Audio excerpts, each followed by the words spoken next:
Now at 10, a two tractor-trailer collision happened on I-44 earlier today. Plus, the George Washington Carver engravings program was open to the public for viewing. And in sports, the Kansas City Chiefs just ended their preseason against the Green Bay Packers. We'll have more. The four states' most watched news starts now. A crash left I-44 West closed at Rangeline for over 3 hours. This is your KOAM News at 10. I'm Jalen Banks. Just after 3 a.m., a crash on I-44 came in near on the 8-mile marker. Joplin Police Department, Joplin Fire, and ambulances were on the scene. The crash involved two tractor trailers, ripping the cab off of one of them. Thankfully, there were no life-threatening injuries. Last night, Joplin Police Department and other area departments took to the roads for an annual DWI enforcement campaign. The campaign has extra officers out on the road late at night, helping enforce safe and sober driving. This is JPD's fourth year participating in the event. Other departments that participated include Jasper County Sheriff's Department, Newton County Sheriff's Department, Webb City PD, Seneca PD, and Oronogo PD, among others. And last night, Joplin Police Department responded to an assault call at Schiffendecker Golf Course. When they arrived, they found that there was an altercation between two parties. They have since identified all the parties involved, and the investigation is ongoing. If you have any information on the matter, please contact Joplin Police Department. George Washington Carver was an American agricultural scientist and inventor who promoted alternative crops to cotton and methods to prevent soil depletion. He was the most prominent African-American scientist in the 20th century. Today, the National Park Service invited the public to come investigate the symbol and engravings found on headstones in the Carver Family Cemetery. KOAM's Shagun Bamdali has the story. Today, the National Park Service invited the public to come investigate the symbols and engravings found on the headstones in the Carver Family Cemetery. So today is our epitaphs and engraving program, which focuses on focuses more on the Carver Family Cemetery and the different images that can be found in historic cemeteries. Valerie tells me what the engravings and symbols mean. There's also engravings that are messages that are sometimes left for people that are left behind, or kind of a message for the hereafter. Valerie also tells me how many graves are there. There are 21 graves that we are certain of, and we have the Carver family, the McGinnis family, the Brown family, and the Ellis family are all buried here. Valerie tells me why there are lots of children buried in the cemetery. In the 1800s, and in many cases in the frontier and in the kind of medicinal medicine was it was more common from like plants and stuff, and many of it worked, some of it does not. But in a childhood in the 1800s was not an easy childhood. There are so many things like diseases, falling from horses, getting bit by snakes, all kinds of things that could happen that can affect a child's life. Valerie finally tells me why events like this are important. You can learn so much from a historic cemetery. If you go into a historic cemetery, or even cemeteries today, you can learn so much about family and about how they lived in some cases. So it's just kind of another story and another way to kind of tell the story. Diamond, Shagabamdile, KOAM News. Well, the heat continues. We'll see if Sam Lane has anything new for us. Sam? Well, we had some showers and thunderstorms this morning that rolled across our area, and this afternoon we had more rounds of thunderstorms, but they were mainly off to the east of Springfield and also quite a bit down in Oklahoma. In fact, some severe weather in and around the Enid area this afternoon and evening, but that is now dissipated. Instead, we just have the blow off from some of these thunderstorms, the anvils on these cumulonimbus blowing across our area. That's going to keep temperatures up tonight as we go into the morning hours. This afternoon we made it up to 92 in Joplin, which is above normal, of course. Our normal high is 88. Of course, the record was 105 back in 1954. But check out the rainfall, 1.9 inches out at the airport today, and that's certainly helping with the drought situation across our area. Now, tomorrow, there is a marginal risk of severe weather across our area, but don't get too excited. It looks like the best chance of severe weather is going to be up in Illinois, but we'll keep an eye on it for you. We'll have more details on our forecast coming up straight ahead. The legal and national security implications of Friday's release of a redacted affidavit are still coming to light. Following the FBI's raid on former President Trump's Mar-a-Lago resort, a federal judge has set a hearing for Thursday to consider whether to grant Trump's request for a special master, a third party to oversee the review of those seized documents. This amid more political fallout. Christina Ruffini reports from Washington. We want to know whether or not it was justified or not. On Face the Nation today, Maryland's Republican Governor Larry Hogan said the release of the heavily redacted affidavit didn't offer much clarity into the motive behind the FBI's actions. On the one hand, it could be, as some Republicans think, just a political witch hunt. On the other hand, it could be really serious, federal felonies that we don't know about yet. The documents, ordered released by a judge in Florida Friday, said the FBI found 184 documents with classification markings and more than 24 marked top secret. He could be putting our national security at risk. He could be putting the lives of individual people who work for the United States at risk. A CBS News poll finds 85% of Democrats, but only 20% of Republicans say the search of the former president's residence was about national security. And 90% of Republicans think it was a political attempt to damage Trump. This is disgusting in my mind. Representative Adam Kinzinger is one of only 2 Republicans on the January 6th Select Committee. The hypocrisy of folks in my party that spent years chanting "lock her up" about Hillary Clinton because of some deleted emails are now out there defending a man who very clearly did not take the national security of the United States to heart. And of course, with only about 70 days left until those midterm elections, we'll have to see what impact, if any, all this has on voter turnout. Christina Ruffini, CBS News, Washington. Well, the countdown is on for tomorrow's launch of NASA's new moon rocket, despite lightning strikes at the launch pad. Officials say neither the rocket nor the ground equipment have been damaged. Skylar Henry has the latest from the Kennedy Space Center. NASA officials confirmed 5 lightning strikes hit the 600-foot tower surrounding the Artemis rocket Saturday. But the strikes were not powerful enough to cause any major issues. We have a threshold that we look at to see what the magnitude of these strikes are, and we did not meet that criteria to have to do intensive or invasive type of retest. Preparations for the unmanned flight to the moon are moving forward as planned.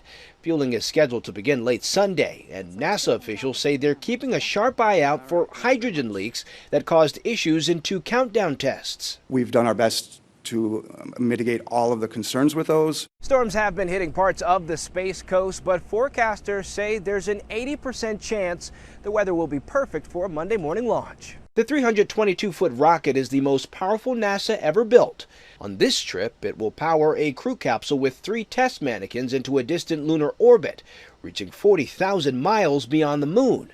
42 days later, it'll splash down in the Pacific. It comes half a century after NASA's Apollo program landed 12 astronauts on the moon. On CBS Face the Nation, astronaut Kate Rubin says this moon mission is very different. The first part of this program is really to establish a sustainable lunar presence on the lunar surface and then both in orbit around the moon. This is helping us get ready for Mars. If the test flight goes well, astronauts could return to lunar orbit as early as 2024, and a moon landing could follow. Skylar Henry, CBS News at the Kennedy Space Center. We now take time to honor one of our 4-state heroes. Specialist Bradley White, a Nevada, Missouri native, served in the Army from 1987 till 1972. He served in the 3rd Armored Division. He also earned the Army Achievement Medal. To Specialist Bradley White, we thank you, our 4-state hero. And we'll be back with more after this. Topping today's health stories, worries could be easing over the outbreak of a virus hitting some of the U.S. populations.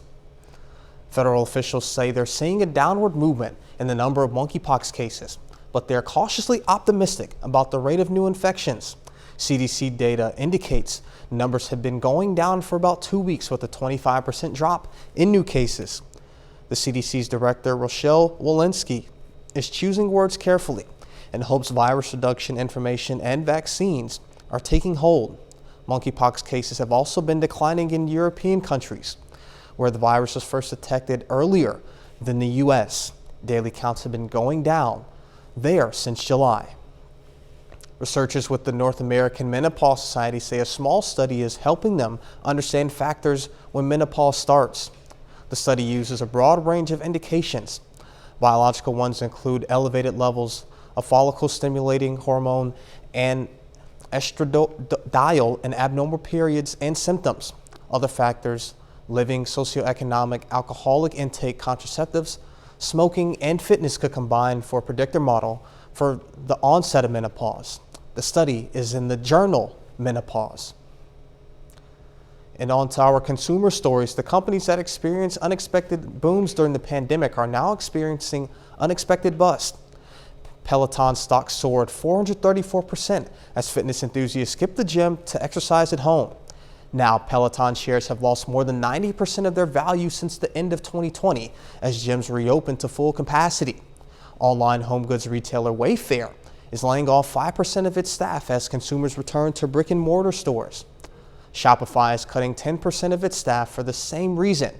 Zoom, which boomed during the pandemic as it replaced in-person business meetings, now has seen its earnings plunge 71%. And Netflix, whose share skyrocketed during the lockdown, is actually losing subscribers globally instead of increasing them. A tech giant will do real-world testing of a debunking concept that could affect how people combat misinformation. Researchers at Google's Jigsaw division will soon field test pre-bunking, which are ways to counteract misinformation ahead of its arrival. The short videos will be rolled out in Eastern Europe, focused on scapegoating fleeing Ukrainian refugees. The videos demonstrate how tactics are used in headlines and media posts and focus on characteristics rather than specific claims. Google has produced videos previously on pre-bunking information about COVID-19 vaccines. Computer giant Dell Technologies is ceasing all operations in Russia. A company spokesperson made the announcement today, saying Dell closed all offices and stopped doing business in Russia in mid-August. The spokesperson said the decision was made in February to not sell, service, or support products in Russia, Belarus, and other Ukrainian provinces. In addition to the already embargoed Crimea, Dell joins other American companies like McDonald's, Ford, and Starbucks in scaling back stopping operations in Russia in response to its invasion of Ukraine. And later, the Kansas City Royals hosted a game against the San Diego Padres today. Danny Terza will have the highlights in sports.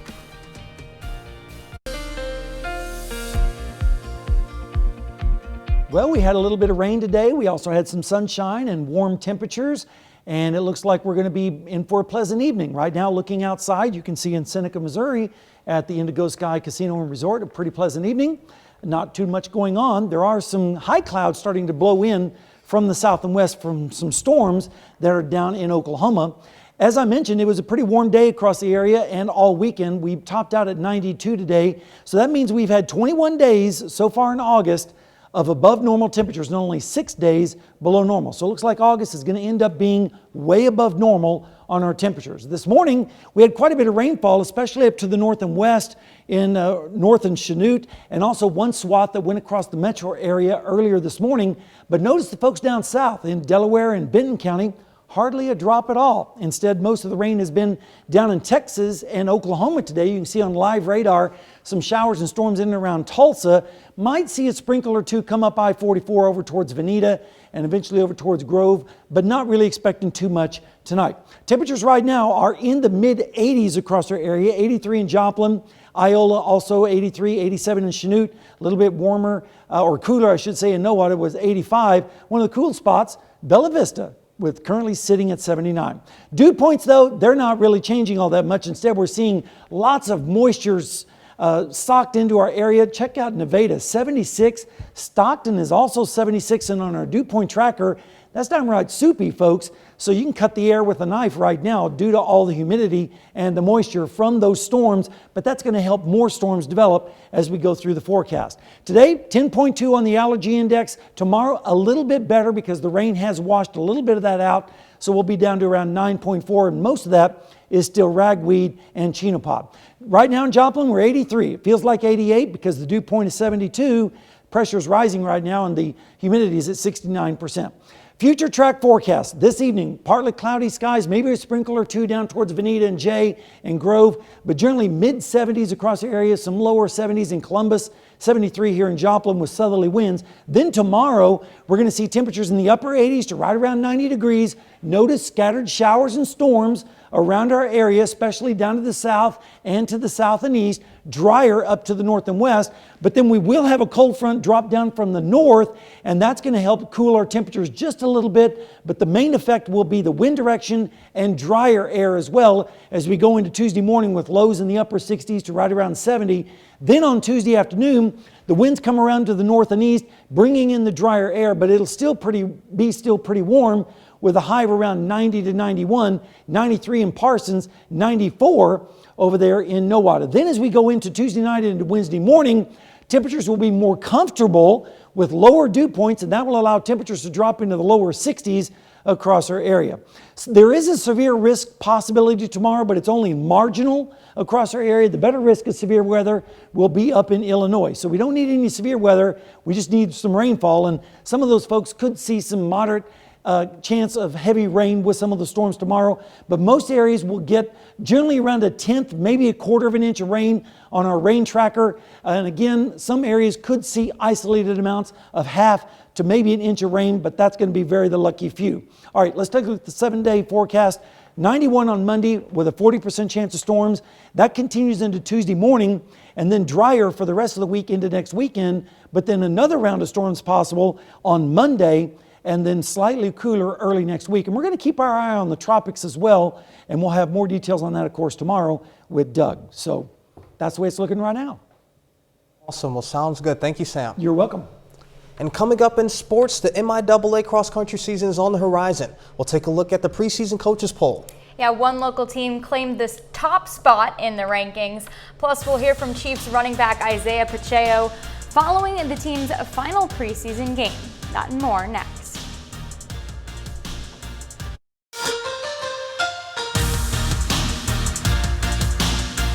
The MIAA cross-country season is right around the corner, and the conference has released its preseason coaches poll. On the men's side, the Missouri Southern Lions are the favorites to win this season. The Lions have won 3 of the last 5 MIAA championships. They finished in second place last season. The defending champs, the Pitt State Gorillas, secured the second place spot. The Pitt State women are ranked 3rd in the preseason coaches poll, while Missouri Southern lands in 7th place out of 13 schools. The Lions men's and women's squads are headed to Rogers State this week for their first meet of the season. The Kansas City Royals close out a 6-game homestand today. The Royals are 31-37 at home this year. Series finale against the Padres tied at 1 in the first. Brent Rooker grounds one up the middle. Salvador Perez scores. Same inning, Drew Waters smacks it deep into left field. Off the wall for an RBI double. Royals put up 5 runs in the first to take a big early lead. Later, Salvador Perez blasts a 2-run home run, his 18th this year. Royals bats are hot, bases juiced in the 8th. Nick Prado finds the gap in the outfield, 2-run double, and Kansas City powers past San Diego 15-7. The St. Louis Cardinals have the 6th best record in baseball. In their last 10 games, they've gone 7-3 and have outscored their opponents by 17 runs. The Cardinals have a big task today, Game 3 against the Atlanta Braves. This one as good as expected. Tommy Edman ties the game at 3 with a solo home run, and then Tyler O'Neill hits a 3-run homer for the lead. St. Louis wins 6-3. The Kansas City Chiefs wrapped up the preseason on Thursday with a win over the Green Bay Packers, and it was another good opportunity to evaluate the young talent before they trim the roster from 80 players to 53 by Tuesday. Rookie running back Isaiah Pacheco has put together an impressive training camp and preseason. The 7th-round draft pick led the Chiefs' rushing attack in Thursday's preseason finale. He had 10 carries for 52 yards. Here he is on his progress. I'm definitely getting comfortable out there with the guys, the O-line, being able to slow down my game and be a little bit more patient. Definitely coming in early, looking at the guys, the older guys, getting a routine going, just picking their brains, so I could feel most comfortable out there. Coming in early, getting the plays down, being able to execute fast. That's what I'm coming in here to do. That's a look at sports. We'll be right back. The summer, unfortunately, is winding down, but the box office has a few more surprises left for us. David Daniel has the early estimates for this weekend's top films. Dragon Ball Super Superhero fell from 1st to 5th in its sophomore weekend, grossing $4.6 million. In 4th place, $4.8 million put Top Gun Maverick at $691 million. Beast landed in 3rd place, earning $4.9 million in its 2nd weekend out. I think you might be forgetting what you do for a living. Bullet Train sped up and rose to 2nd place on ticket sales of $5.6 million. I can't shake the feeling that everyone is staring at me. The Invitation didn't need an invitation. The horror thriller debuted #1 with $7 million. In Hollywood, I'm David Daniel. All right, Sam, what do we have? Well, we have a few scattered storms possible again tomorrow with high around 91. That continues into Tuesday morning, then dry for the rest of the forecast except for maybe next Monday. Maybe a tropical system to talk about next week. So we'll have more details on that, of course, later. Awesome. Danny? Real quick, the NFL Top 100 list came out today. Patrick Mahomes at 8, Travis Kelce at 10. Awesome. Well, that's our time for now. Thank you for tuning in. We'll see you here next time. Have a great night.